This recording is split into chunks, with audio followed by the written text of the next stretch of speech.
More add-ons from the last video. A lot of people mentioned that I didn't do anything with the proportioning valve. First off, I got a question. What is this block? Is this a distribution block? Is it a proportioning valve? Does the proportioning valve go in the distribution block? No one really seems to know the answer online. They all have different opinions. But I figure that the valve goes inside the block. That's just what I'm thinking. But I forgot, I had replaced my original block a while ago, and I thought I swapped it in with one of the same, but maybe it was different. When I took out my valve, it looked like this. This was the original valve that came in the original block. And this is the one that was in the new block that I had. Now, the ZJ one that I took out looked just like this one, so I figured, oh, they're both the same, so I won't mention it. But I guess there is a difference between what I had and what the newer one is. The only difference I see is spring length. They're the same length and the same thickness, and everything seems to be the same. So I don't know if that is the difference between a disc and a drum, is just the spring length, or if I got to take a different distribution block in total and block off one of the ports and do it that way. I don't know. The brakes seem to work well enough. I mean, the pedal is a little softer than what I remember with the drums, but it still seems to stop very well. So, I don't know. So, here's the Jeep. I'm kind of doing two videos in one right now, so there's going to be some stuff already going on. But, I'm going to bulletproof the rear axle. And for those of you who are looking at it and go, what the hell is wrong with you? Why are you wasting money on this piece of crap Dana 35? Well, first off, it's what I have, and second off, I already dumped money into it, and it's going to be kind of hard to recover the losses. It's already got gears, it's already got a locker, and it's got new bearings and everything like that. It's in pretty good condition. I've been running 35s on stock shafts behind a stroker, and I still haven't broken the shafts. Now this is a non-C-clip, so supposedly, I don't know if the load is transferred or if the axle shafts on this are a little stretchier so they don't snap, they kind of bend around, but I haven't had any issues with it so far. But the weak link of it is the axle shaft, so I'm going to do a disc brake swap because I hate drums, so that's going to be in another video. In this one, we're going to be swapping in some chromoly shafts. Now, chromoly shaft is made out of a harder alloy that can resist bending a lot more. It's got a lot more strength behind it. They're like 4 times stronger. I'm going with a 4340 chromoly alloy. So they're going to replace the stock shafts. Now, on a non-C-clip like this or a Dana 44, it's really simple. Well, sort of. There's simple things, but it's also more expensive. You unbolt it and pull it out, but you have to put new bearings on or swap bearings over. I'm getting new bearings, even though my other ones are like, only a year or two old. So we're going to put some chromoly shafts in here, put some bearings in, and all kinds of other stuff. So let me show you what I got. So you're probably saying, well, why don't you swap the axle? It'd be a lot better to swap it now and, eat the cost, but I don't know. If I were to swap axles, it'd be a Dana 44. Everyone says to go with the Explorer 8.8, and yes, it's strong and all that, and it's a little stronger than the 44, but I don't like the locker choices. I have an Eaton E-locker, and the 8.8 version is notoriously terribly designed. It's only got 2 pinions, and it uses like a pin system, and the pins wear out after like literally the second time that you use them. So, yeah, I'm not doing an 8.8. And it would cost me about, I think it was $1,800 in order to build up a Dana 44. So, $1,800 over, I think the total cost of all this was $500 to go alloys and all brand new disc brake parts. It's pretty simple. Even if I were to sell that Dana 35 out there, if I could sell it for $800, that's still another $1,000 I gotta drop, so I'm just going to have to eat with it, and I'll be careful on the trails. So right now, I'm going with Alloy USA. And this is what a chromoly axle shaft looks like. Nice and pretty. Now you're going to have to get wheel studs because these don't come with wheel studs installed. For the Dana 35 non-C-clip, this is like the only 4340 alloy shaft I could find. Everyone else is either using, you know, regular metal or slightly better, or I don't know. It's this is a weird axle to try to find parts for. It's a pain in the ass. But we're going to run these, and we're going to put some wheel studs in and all that stuff. So, since the axle shafts are usually the first thing to go, they're the weakest part of the system. They'll break nearby the splines, usually is what happens. Since I have a non-C-clip, it has a retaining plate, so even if my old shaft or this shaft snapped for some reason, it would stay inside the tube, so it wouldn't walk out. But now, since I have stronger shafts, we are moving the weak link to the ring gear and pinion. You know, so that'll be the next part that goes bad. Is you know, your gear set's gonna snap before this ever does. But I figure the strength gained with this might be enough to, you know, get me through most obstacles. You figure if the axle shaft broke and you only need like maybe 5% more strength to get through that obstacle, well, here you go. You know, I doubt I'm ever gonna snap these, so these are gonna be good shafts. So, you know. So the first thing we're gonna want to do is put our axle on jack stands and take the tire off. We're going to do one side at a time, so that way if we ever need to look back or check anything we can. So this is what the stock drum brake assembly looks like. If we wiggle the drum off, we can see the innards. Now if your drum brake does not come off, if the pads are too tight or, you know, seized or something like these ones might be, what we're going to have to do is go in through the back and adjust them. Alright, so that wiggled off. Luckily. If you need to adjust the drums back, you'll pop out this rubber plug, this one in the middle, and what you're doing is adjusting the star washer so that it closes the gap. And what that does is it brings the pads in so that you can actually take the drum off. For you Dana 44 guys or non-C-clip axles, what we're going to have to do is look through this hole and take off these 4 retaining nuts, and that's going to let us slide the whole axle out. Okay, so once you take off all 4 nuts, you should be able to slide this backing plate back a little bit, and then you'd be able to remove the axle. That's the only thing holding the axle in. Now, if your bearing is new or good, it's going to be a pain in the ass, and you might need a wheel puller or you know, like a slide hammer or something like that. You take yourself a carpenter hammer like this. You butt it up against this little fucking nipple thing here, and you put it against the back of the axle, and with one quick motion you just go pop, just like that, and you'll pop her right out. So now we're going to support it and pull the whole axle out. So when your shaft comes out, it's going to look a little something like this. So we got our retaining plate back here, we got our outer axle seal, our wheel bearing, and our safety ring, which is a little hard to see because it's all gooped up. Now, taking that safety ring off is a pain in the ass. So, you know, getting these bearings off and keeping them in usable conditions a little difficult. So I just went with new ones. But this is what the 2 shafts look like side by side. You know, nothing different for the most part. I do notice that here, the axle shaft is thicker and it comes down a little bit in size. And this one is the same diameter all the way up to here. And this is the same on both sides. Now this one also has more spline engagement, which is interesting. So I guess you could fit it in a little longer if you wanted to. Now there is a right and a left side. One side is different length by a little bit. I don't remember how much, but there is a bit of a difference. So make sure you put the right side in the right side.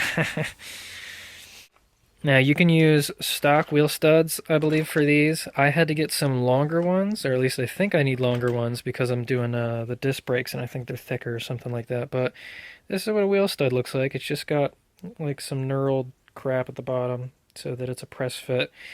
And we will need a press for the work that we're doing right now. So if you have one, great. If you know somebody that has one, also great. But these guys are going to go in through the back like this and get pressed in. I want to make sure they're the right length first, so I kind of got to finish the disc brake swap, and then we'll work on this shaft. When choosing these, you just want to make sure that the stud can first fit inside the hole. The knurled diameter should be larger than the hole, though, because it's a press fit, so it's going to distort when you push it in there. And you want it to be about 10 to 15 thousandths thicker. than what your shaft hole is.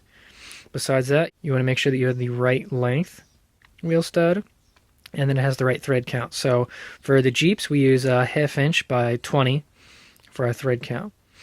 So I found that Dorman has a ton of selections. They have, I don't even remember how many pages it was, but they have like 1 billion different wheel studs that you can pick, each one a little bit different from the last. So I went with number 610 235, and this is a 10 count. So you can get per wheel stud, or you can get, a box set of 10, and since it's 5 apiece, the 10 box is perfect. We take one of our wheel studs, and we're going to pop it up underneath in there, like so. And make sure that she's centered in there, nice and pretty.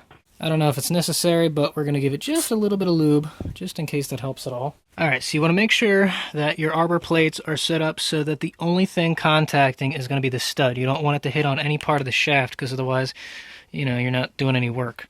So we're going to move this so that it's centered underneath here. And this is a little bootleg, but it's what I got. I got a thick washer, just to increase the size. And I got myself a 27 millimeter impact socket.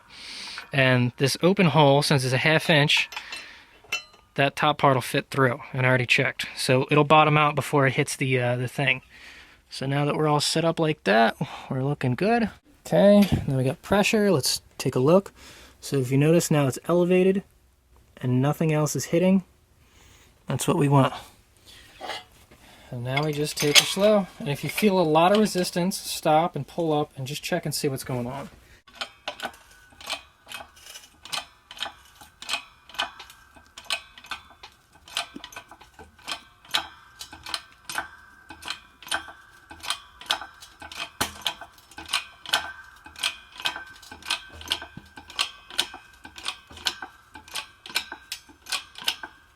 Okay, so now the entire axle shaft is contacting, so now we're good. Now we can lift up as soon as you decide to focus. Thank you. Twist. And look at that. One stud installed. They're not going nowhere. Alright, I'm going to finish this up now.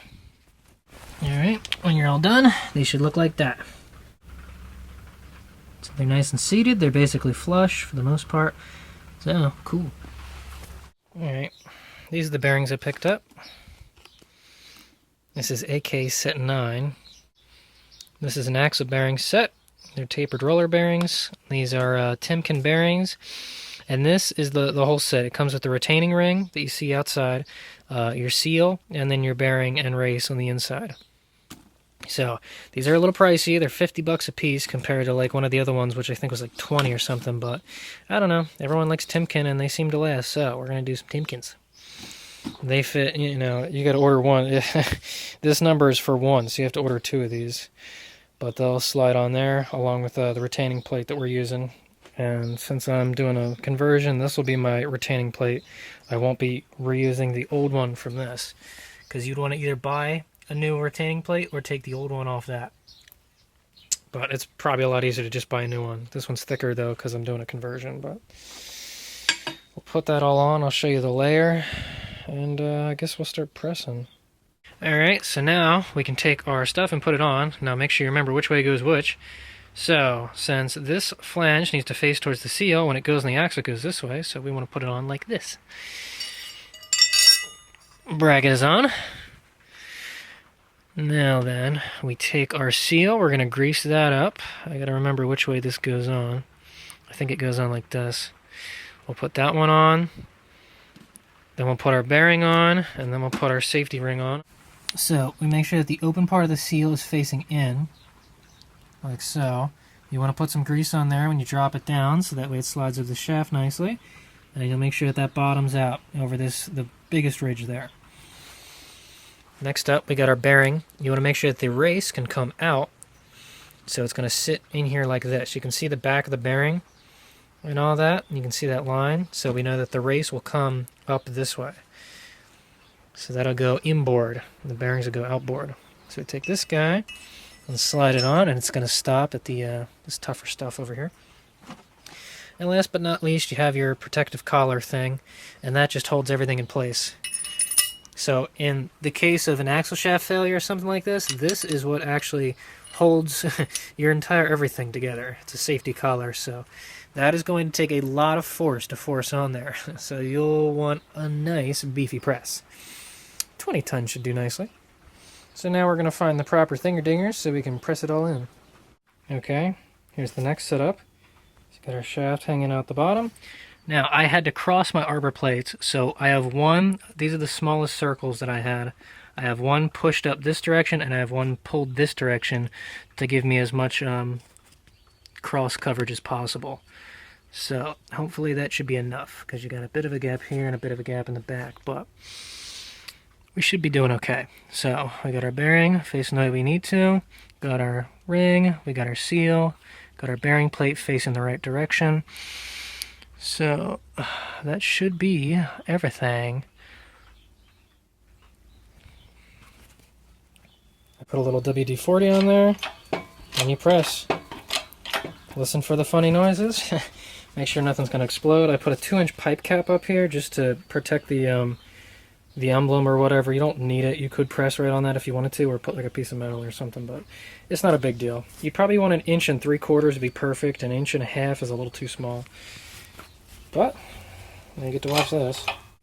Focus, you fuck. Jesus Christ.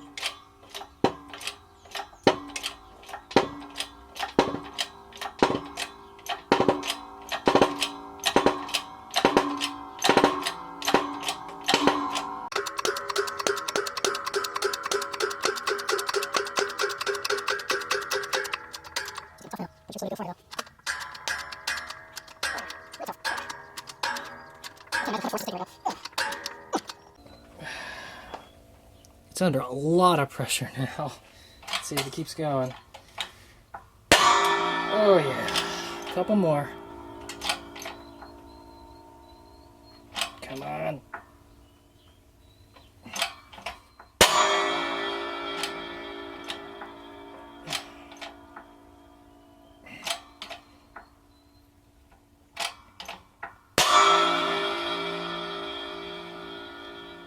I don't know if we'll be able to get one more out of that. There's only a little tiny fraction left.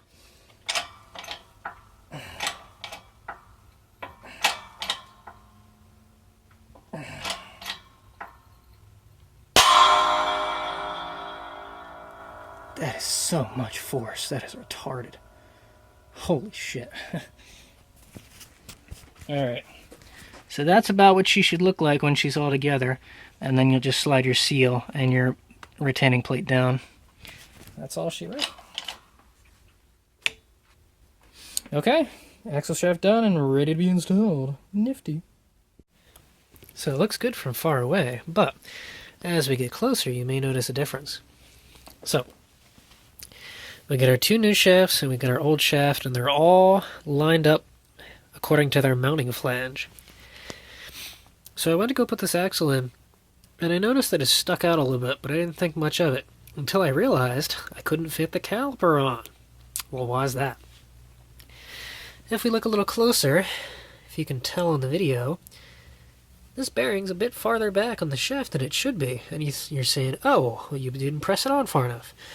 Well, you can't press it on any farther. That's as far as the shoulder goes. There's a big shoulder here that stops the bearing so that you can't push it anymore. So this is fully seated, but it's not as far down as that one. So for some reason, the shaft that I got isn't going to work. I don't know if it was mismachined or if it's meant for a different application or what the problem is, but something ain't right. By fitting a straight edge over top of this bearing right here, this is right on the edge, and I tried to keep it as parallel as possible. You can see the differences. So towards the left over here, you notice this bearing sits farther forward, meaning that the shoulder is shorter compared to the one that's supposed to fit over there. So I contacted Alloy USA. Now, they're part of Omix Ada or whatever, and their contact system is pretty weak. I tried calling them over the phone, and basically the guy couldn't really help me out much. He said to just fill out a ticket on their system. Filled that out and didn't get any response. I went on their Facebook page and messaged them, though, and I got a response really quickly. So, if you're trying to contact them, Facebook is the way to go. So, I told them about my problem and how the bearing seat is a different length on their shafts. And first you're saying, oh, well, why don't you go for, a different company? Well, I can't. Alloy USA is the only company that makes, like, true chromoly shafts for my axle. Yukon makes a pair, but they're only 1541H or whatever the hell they are, which is like a smidge stronger than stock and not worth the upgrade. And we had a chat and we started comparing measurements.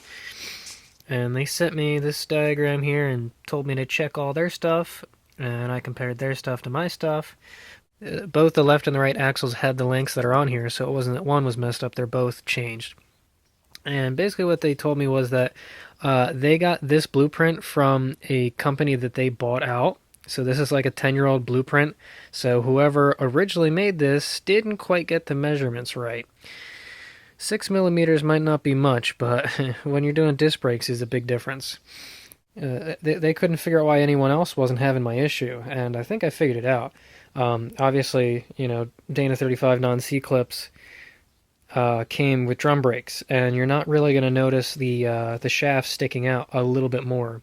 I checked, and with the drum on there, you would only have the brake pad sticking out about, I think it was 1/8 of an inch outside of the drum, and no one's really going to care about that or even notice. So, for everyone running drums, is it going to affect you? No, not really. You can put it all together, and your track width is just going to be slightly wider. But, it's not going to affect you. But for disc brakes, tolerances like that are very important. So, for the very few people that are going to use disc brakes with these Alloy USA shafts, you're going to have issues. So, we're going to have to do some spacer magic in order to fix that because they don't have a local shop, so they couldn't get that fixed, and getting the machine locally costs about as much as the shafts do. So, the spacer is the cheap and easy way to go, so that's what we're going to do. Okay, we want to make sure that our inner surfaces in here are clean. Get all that old dirty grease out. And if your seal's bad, you're going to want to replace your seal. I replaced this one last year, and it looks like it's still in good condition, so I'm going to leave it. Yeah, if I gotta replace it, whatever. Just gotta take the axle apart a billion more times. But I will leave a link in the description for how to change this seal. So, once it's all clean and ready to go, then we'll slide our axle shaft in. So, backing plate's been put on there. Shaft has been installed. You want to make sure that you keep it up in the air so that you're sliding over the seal, not resting on it, because that's how you stretch it and or tear it. Now when you get to the end, you're going to have to pick it up on the back. You're going to tilt it back and twist it until you feel it engage, and it should push in all the way. Then we can take our plate and rest it over top, and then bolt it all together. Alright, so if you're still rocking stock drums, this is pretty much the end of what you have to do.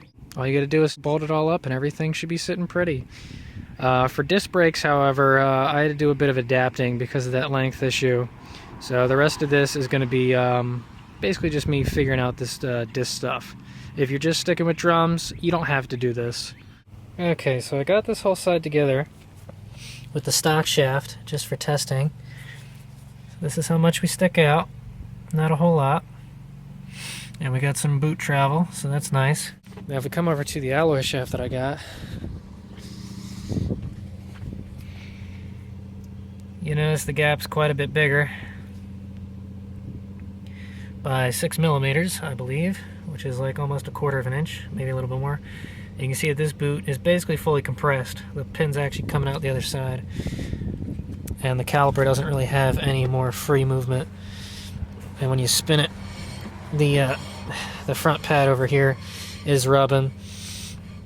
And there's still quite a bit of rear gap, which will obviously be taken up once you pump the brakes, but I don't know if that's going to be an issue or not. So with an 1/8 inch, we would be much closer. So it'd still be sticking out, but not as much.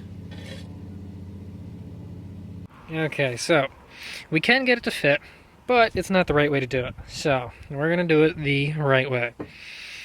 So this is the stock retainer plate, and it's an 1/8 inch, which is enough that it should help us with this. Technically, we would want one that's like maybe, you know, 3/8, quarter of an inch. That would be the best. That would get us to stock. But this will do. And the nice thing is, we really don't have to do much of anything. It already fits the hole, so that's good. And since it is thicker than the inside, we can cut a piece out of it for the spacer. So everything we need is right here. So 3 inches looks like what we want, because the inside diameter of the saw will fit over this bracket, which means that the hole that it's going to cut will actually sit on this ridge. So it'll be a little bigger. We're trying the drill press, but I don't know if it's got enough oomph. Needs more chooch factor. Alright, so the hole saw you use is definitely going to make a huge difference. The first one I used, this guy over here, was not sharp at all. And I put it on the drill press and let that thing run for almost, 10 minutes. And it just was not cutting. So I found one that was 3 1/8, and this one actually had some blades on it. And I was able to cut through it. So I had to drill a pilot hole just so that the drill wouldn't wobble around, and then I gripped it down and fucking drilled through it. Took a little while, but there we go. That's a spacer and the backing plate spacer. So I'm going to clean the sharp edges off these, and we'll see how this goes together. So the spacer fits on the axle flange nicely, so that's good. We can put this guy up here, and the seal will still be able to slide through the middle, so that's cool. And if we come over here, this bracket will be properly pushing on this spacer. So now that we got that, that'll push against the seal. That'll take up the slack from what we introduced from that spacer. Alright, just so you guys can see how this is all set up. So we got our safety ring and our bearing. We got our seal, our spacer, and our retainer plate. Like so. So now that that's all set up, now we can press it all together and put it all together. Cool. But if you notice, now we have one more thing we got to overcome. And that is the fact that now these studs are most certainly too short. Because when we put our backing plate on here, we really don't have anything. We've got a thread, maybe a single thread. So once we get all this put together, we're going to have to hammer these things out. Now they look like studs, but from what I understand, they're just bolts. And they got a side shaved off so that they fit against it tighter. So we're going to have to hammer them out and install newer ones. Alright, next you got to knock these things out of here. It's just a little bolt. And usually they're only held in with rust. So, if you notice, it's got a flat ground into it so it can fit around that flange. This is a 3/8 inch bolt, and I think it's 1 inch long or something, 1 1/4 inch. I went and got 3/8 by 1.5 inch because they're a bit longer and they should do just what we need. Now, they only had coarse thread grade 8 bolts because the originals were grade 8, so I figured, alright, we'll go with grade 8. But fine thread is preferable. So now that we got these, we'll have to grind a little bit down. Actually, let's see how much we got to grind down. Slide this guy in here like so. It actually fits there. I feel like if you clean the dirt out, it fits right in there. Huh. Maybe we don't even have to grind anything. That would be cool. Alright, you can see the difference. That'll give us the length difference that we need. So, since I'm working on the other side, I'll knock them out. They're not too bad. Just give them a good couple whacks.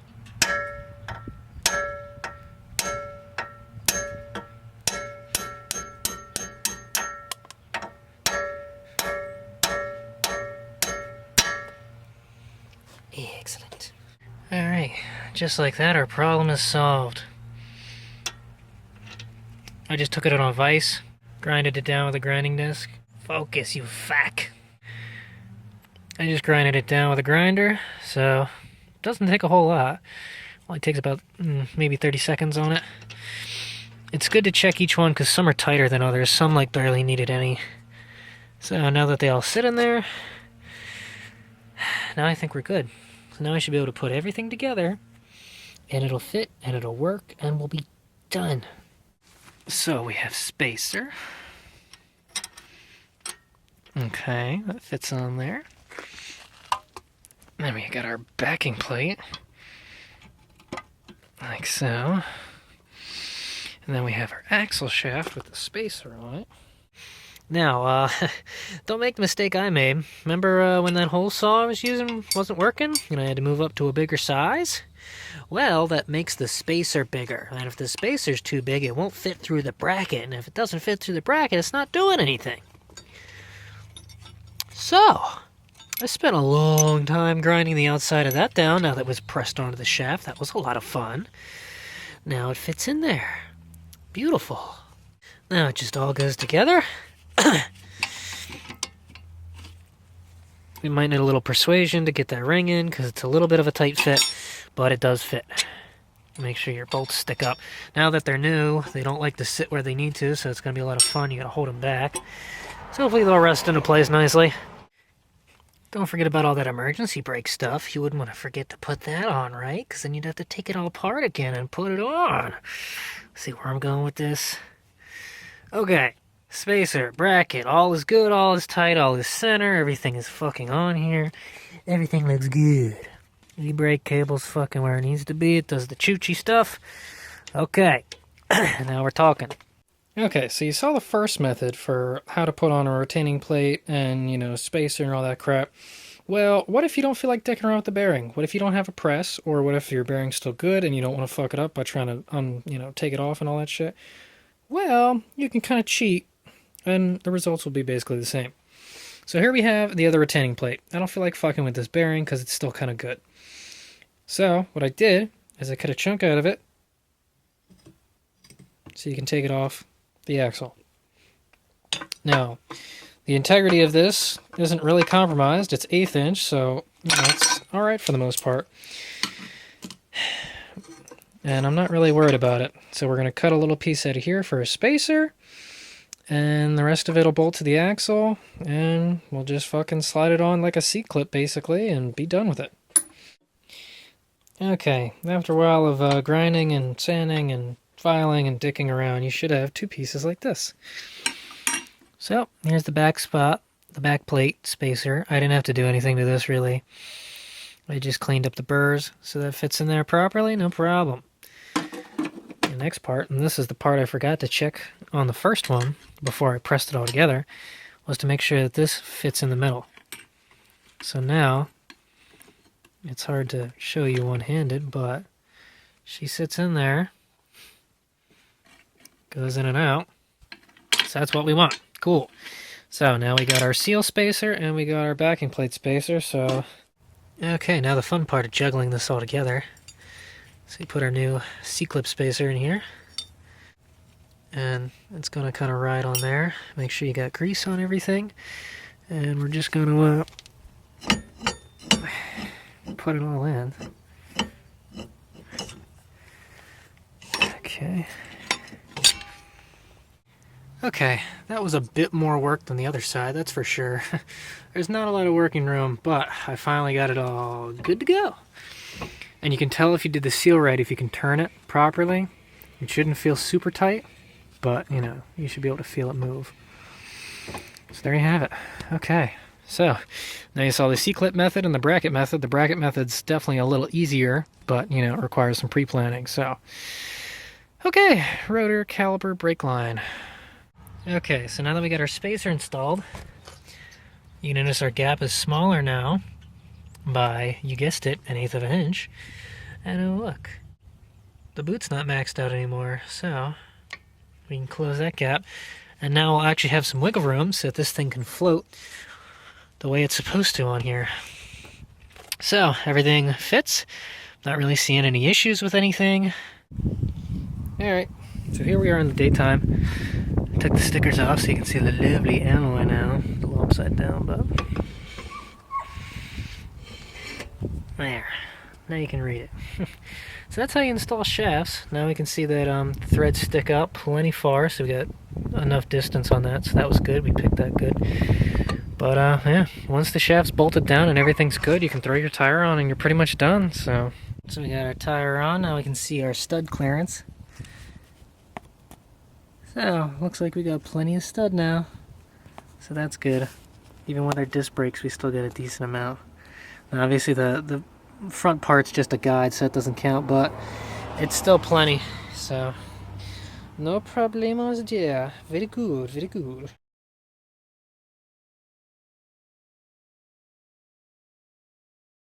Alright, so once the tires are on, you're done.